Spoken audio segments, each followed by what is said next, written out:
আমাদের আজকের রেসিপি তেলাকুচুর শাক। তেলাকুচুর শাক খেতে কিন্তু দারুণ লাগে এবং আমার অনেক প্রিয় খাবারের মধ্যে তেলাকুচুর শাক একটি প্রিয় খাবার।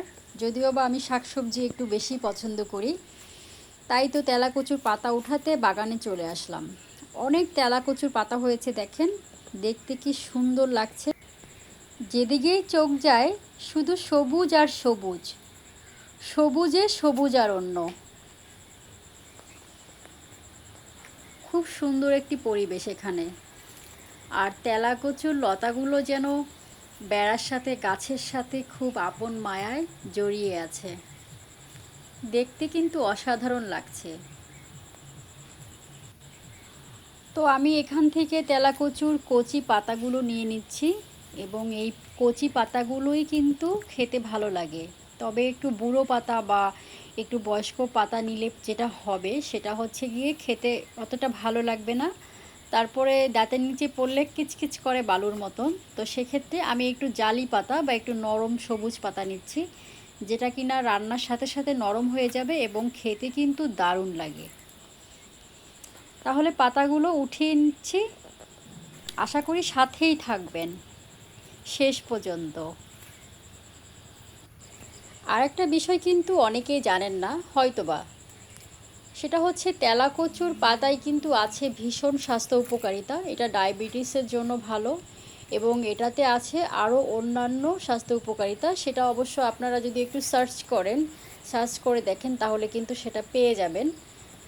গুগল সার্চ করলেও পেয়ে যাবেন। তো সেক্ষেত্রে মাসে একদিন বা সপ্তাহে একদিন যদি তেলাকুচুর শাক বা পাতা খাওয়া যায়, সেটা কিন্তু স্বাস্থ্যের জন্য ভীষণ ভালো হয় এবং অনেকেরই কিন্তু অনেক অসুখ বিসুখ এই পাতা দিয়ে সারিয়ে তোলা যায়। চলে আসছি আমাদের মরিচ গাছের কাছে।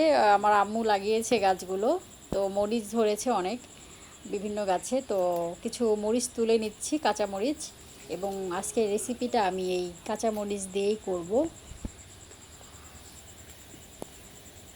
নিজেদের বাগানে শাকসবজি হলে সেটা তুলে রান্না করে খাবার মজাই আলাদা। তো আপনাদের যদি জায়গা থাকে এতটুকু, তো আমার কাছে মনে হয় অবশ্যই বাড়ির ছাদে, বাসার বারান্দায় আপনারা কিন্তু ছাদ কৃষি বা বারান্দায় গাছ রোপণ করতে পারেন।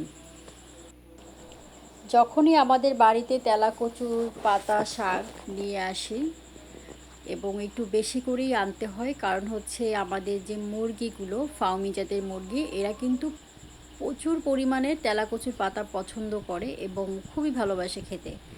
অন্যান্য শাকসবজির থেকে ওরা কিন্তু তেলাকুচুর পাতাটাকেই বেশি খেতে ভালোবাসে। তো আমিও যখন তেলাকুচুর পাতা নিয়ে আসি, তো সেক্ষেত্রে কিন্তু এর বেশিরভাগটাই ওরা খায় এবং 3 ভাগের 1 ভাগ আমরা খাই, আর বাকি 2 ভাগ কিন্তু ওরা খায়।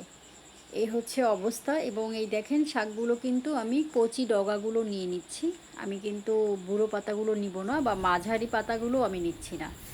তো আমার তো শাক গোছানো হয়ে গেছে, এখন আমি পেঁয়াজ মরিচ সব কেটে নিব। পেঁয়াজ মরিচ কেটে সব কিছু রেডি করে নিয়ে তারপরে রান্নায় চলে যাব।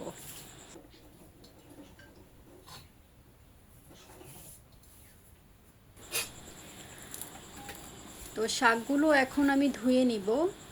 আর বিষয়টা হচ্ছে শাকগুলো যেখানে ছিল অনেক ওপরে, গাছের ওপরে বা বেড়ায়, সেখানে ধুলোবালি পৌঁছানোর কোনো কথাই না। তার উপর দিয়ে এখন হচ্ছে বর্ষাকাল, প্রতিদিনই প্রচুর পরিমাণে বৃষ্টি হচ্ছে। তো সেই ক্ষেত্রে আমি শাকটা একটু বেশি পানিতে 1 ধোয়াই দিয়ে নিচ্ছি। এবং না ধুলে কেমন দেখা যায়, যেহেতু পরিষ্কারই আছে শাকগুলো, কিছুক্ষণ আগেও কিন্তু বৃষ্টি হয়ে গেছে শাকগুলো ওঠানোর আগে।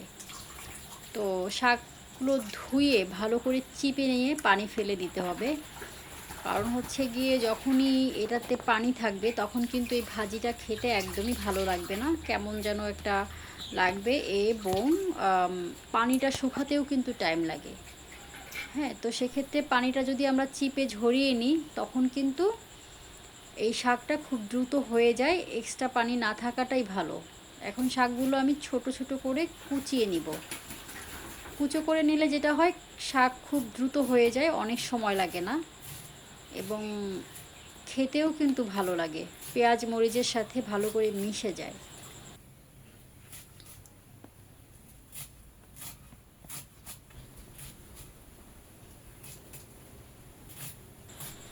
শাক কুচানো হয়ে গেছে। এখন হচ্ছে কড়াইতে দিয়ে নিচ্ছি 3টে শুকনো মরিচ, এবং শুকনো মরিচটা হালকা একটু কালো হলেই আমি এখানে দিয়ে নিচ্ছি তেল। এবং তেলটা পরিমাণ মতন, আমার কাছে মনে হয় প্রতিটা মানুষেরই নিজস্ব পছন্দ থাকে, এবং তেলটাও তার ভেতরে একটা। তো অনেকে একটু বেশি তেল খায়, অনেকে একটু কম তেল খায়, অনেকে তো তেলই খেতে চায় না। সেক্ষেত্রে পরিমাণ মতন তেল দিয়ে নিলেই হয়। এর ভিতরে দিয়ে দিলাম রসুন কুচি, পেঁয়াজ কুচি, এখানে কিছু কাঁচামরিচও দিয়ে নিয়েছি আমি। এবং এখানে এখন দিয়ে নিব শাক শাক দিয়ে দিচ্ছি। এখন দিয়ে নিব হচ্ছে লবণ পরিমাণ মতন বা স্বাদ মতন। লবণ দেওয়ার পরে খুন্তির সাহায্যে শাকটা কিন্তু খুব ঘন ঘন নাড়তে হবে, এবং এই খুন্তি দিয়ে নাড়তে নাড়তে এই অবস্থায় কিন্তু শাকটা আস্তে আস্তে কমে যাবে এবং শাকটা হয়ে যাবে। এই শাক হতে বেশি সময় লাগে না, সর্বোচ্চ 6 থেকে 7 মিনিটের ভেতরে কিন্তু শাকটা রান্না হয়ে যায়, খুব স্বল্প সময়ে। অন্যান্য শাক সবজি বা অন্যান্য তরকারি হতে যতটা টাইম লাগে তার থেকে অনেক অনেকাংশে কম লাগে এই শাক ভাজি করতে। খুব দ্রুত সময়ের মধ্যে হয়ে যায় এবং খেতে কিন্তু দারুণ লাগে। আপনারা কিন্তু অবশ্যই একবার এভাবে শাক রান্না করার চেষ্টা করে দেখবেন, এবং আশা করি অনেক ভালো লাগবে আপনাদের কাছে। অনেকের বাসায় ছোট বাচ্চারা আছে যারা শাক খেতে ভালোবাসে না, অনেকে পছন্দ করে না। তো তাদেরকে যদি এভাবে শাক ভাজি করে দেন, আশা করি তারাও কিন্তু ভীষণ পছন্দ করবে। খেতে এতটাই দারুণ লাগে। হয়ে গেছে তেলাকুচুর শাক ভাজি, এবং খেতে কিন্তু অসাধারণ। আপনারা এভাবে রান্না করে খেয়ে দেখবেন এবং আমাকে কমেন্ট করে জানাবেন।